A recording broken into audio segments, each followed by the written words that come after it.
Okay, hello, what's up? The Two Towers, alright. I'm gonna really quickly try to review it. I don't know why I'm showing this. I'm trying to give context, I guess.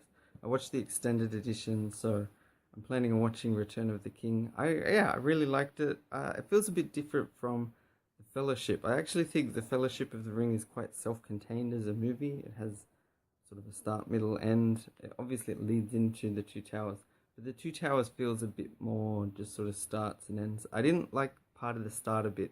It seems to start with this sort of in the last episode of Lord of the Rings, because it shows the Balrog and Gandalf, and I'd just seen that. And even if you haven't seen the movie in a while, the first one, like, you know what happens.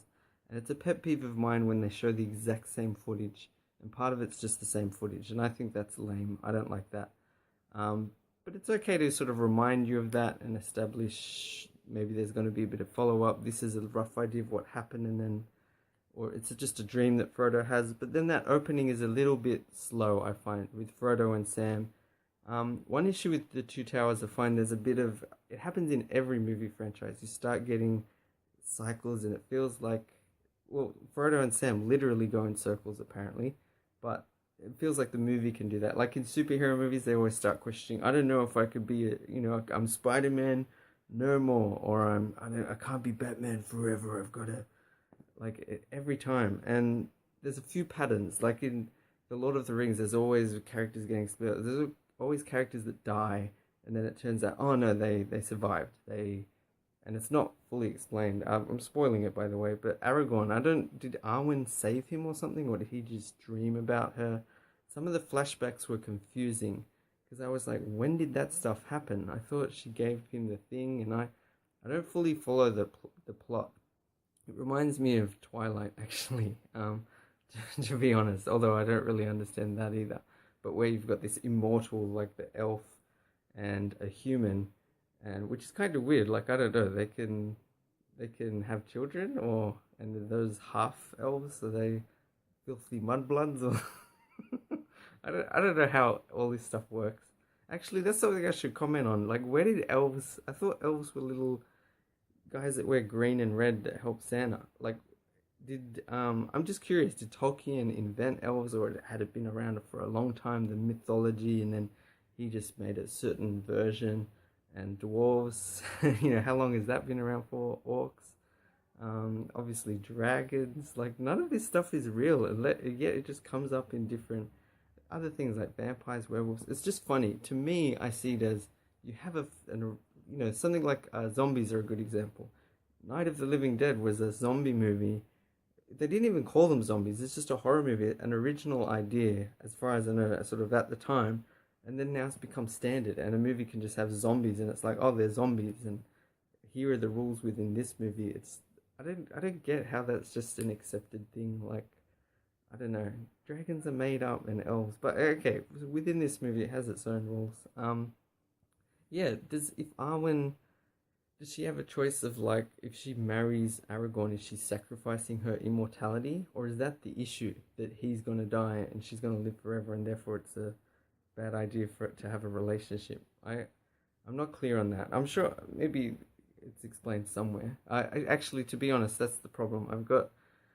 There's always little issues with language. I've got Swedish subtitles, so I don't know when they speak Elvish, I don't know what they're saying. There's no, it's just Swedish subtitles. I'm picking up a few things, like words based on hints, which is fun, but like, I just do it because I like always learning, and it just keeps things more exciting to have something to try and figure out along the way. But anyway, so that's my fault. I don't know what they're saying when they speak Elvish. Okay, an issue I had was with Gollum. Okay, Gollum's an interesting character. I think Andy Serkis, I don't think of him as like a great actor, but the voice is interesting. I sort of like the character, the conflict. It's sort of well done, but the CGI does not convince me for a second at all. It doesn't look real. It doesn't look convincing. It's, in a way, it's weird. I'm impressed by what I can see they're doing, the way that Gollum gets pulled around and he sort of hits the ground, and I can see real elements are moving. So I'm curious how they did some of it, but it's not convincing. Something about the lighting, real skin, real eyes, real people look completely different from I don't know. CGI can be used for some things. Like for example, I like Yoda in the prequels. It still doesn't look real, but it seems more consistent within the surroundings somehow.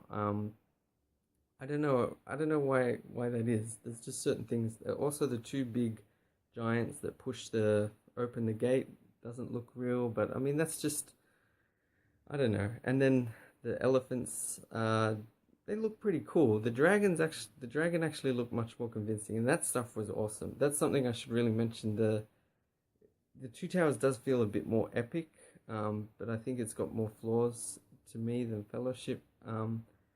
But yeah, some of the imagery, especially the last shot, I really like, and then the song, "Where once was light, now darkness falls. Where once was love, love is no more. Don't say goodbye.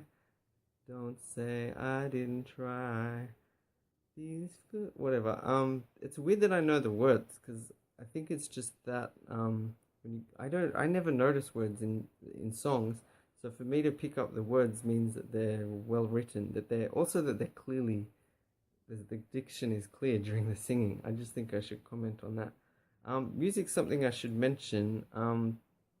Sorry, but yeah, at the end, that last shot as it pans up, Gollum and the two hobbits are going into the forest, and it pans up and the music swells. You see Mount Doom in the distance. That stuff looks really cool and really exciting.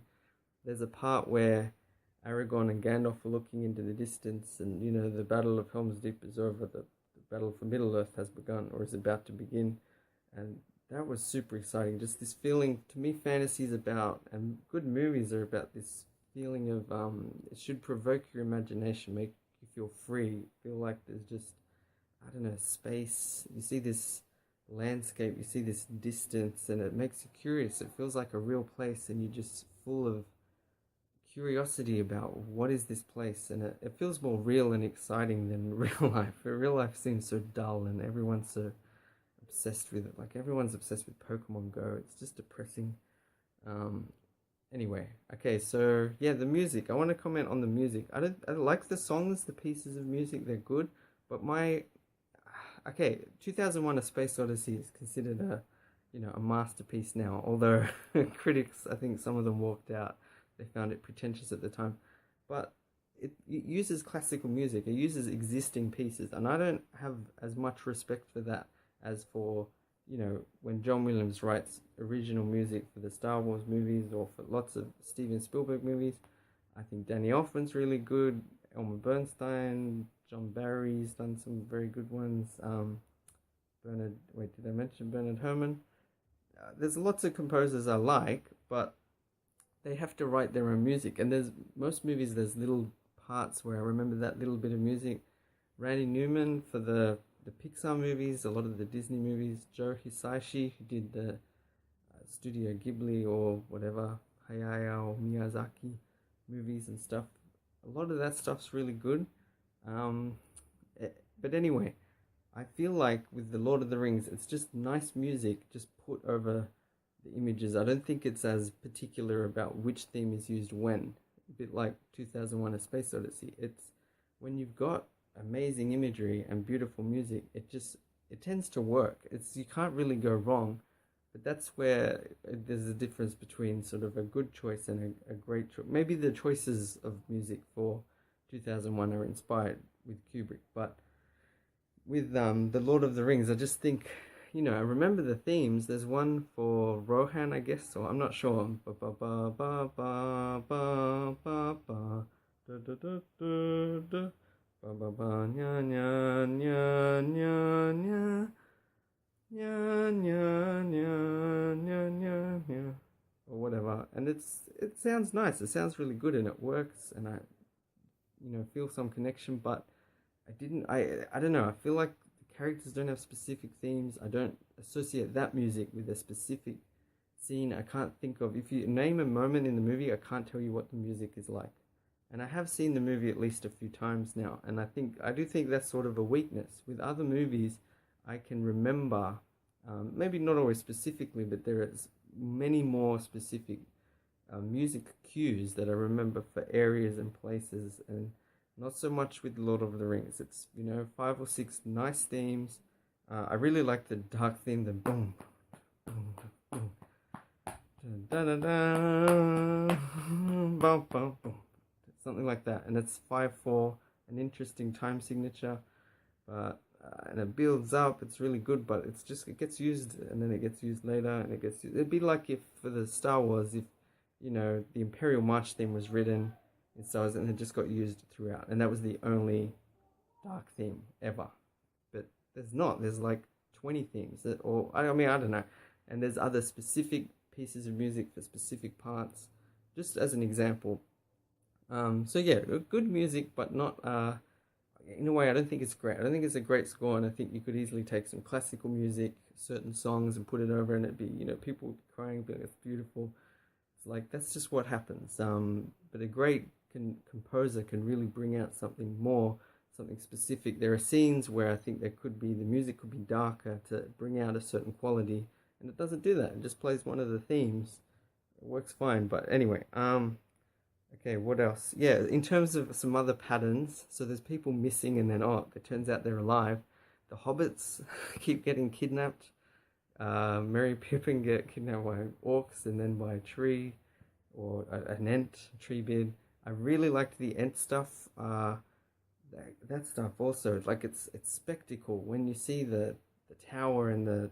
Although, okay, here's an issue with the plot. Like you've got Gandalf and Aragorn are so wise and have all this experience, you know, and Legolas can, you know, is so swift, and the elves and like none of them think maybe we should get the Ents to help us. Like it has to be two random hobbits. I don't like when a movie like depends so much on something silly. I completely get, okay, we want to make it that even small people can accomplish great things, but it's by chance. I did like Merry and Pippin more because they seem passionate about convincing the trees, you know, you should not be hasty. And they're like, you know, everything's going to get destroyed. And then they think, oh, let's take it south, past Isengard. Oh, yeah, you know, that way, you know, they won't, you know, that's what they'll least expect or whatever. Just so the ent, sorry, can get there and see all the dead trees, and then it just seems so selfish that all of a sudden then he makes a call and all the ants come out. Like now they care. Like before that, you know, we have just finished saying good morning. That stuff's cool. Like it's interesting, but it's just as in terms of the plot, it's like really that whole thing depended on Merry and Pippin tricking the ent into finding out. I don't know. I wasn't clear on what Gandalf was doing. I guess he went off and got that other army and convinced them to come. And it's also funny that he fights with his staff, like that he's just hitting people. Doesn't he have powers? And what was his plan if they didn't, you know, if they were smart enough to say, yeah, and that's not a walking stick, that's a magic staff. You're not bringing it in, go away. What was his plan? Just to use it? Were they just going to kill them and just, you know, run in and then force out Saruman out of the Kings? I didn't even know how that worked. I mean, I like that. Something I should mention is I do really like the acting in all the movies, all the casting as well. All the characters look cool. One thing I'd say is like, I hate TV shows. Most TV shows are terrible. The acting is terrible. Everything's cliched. The types of drama, and I feel like in the Lord of the Rings, you have a lot of these moments that are just like cliche drama moments, but they work. There's nothing wrong with them. It's like so a character dies and then someone has to, you know, they're crying because they've lost their son, or because of there's some kind of argument because there's a battle coming up, and you know, should we be hopeful or why are you giving them false hope? And but every moment works. It's really good. I really like that stuff leading up to Helm's Deep. Yeah, where just these themes of like hope and what's the point of hoping and what can we do, and we may as well fight, you know, nobly and, you know, make it something to be remembered in history. I thought it was noble. Another thing is both the movies, I assume Return of the King, there's no nudity that I've noticed, no swearing, and that's not necessarily that important, but it just occurred to me. It's like, it's more impressive. It doesn't turn to easy things to shock us or excite us or make it somehow dramatic or exciting. It just has a good story. And the characters you don't need to swear to show anger and frustration and defiance, and to shock someone or to shock the audience. Let's see what else. So yeah, I'm really excited to watch Return of the King. I really like the ring race with the dragon, that Osgiliath place. There's something about a partially destroyed city that seems interesting to me.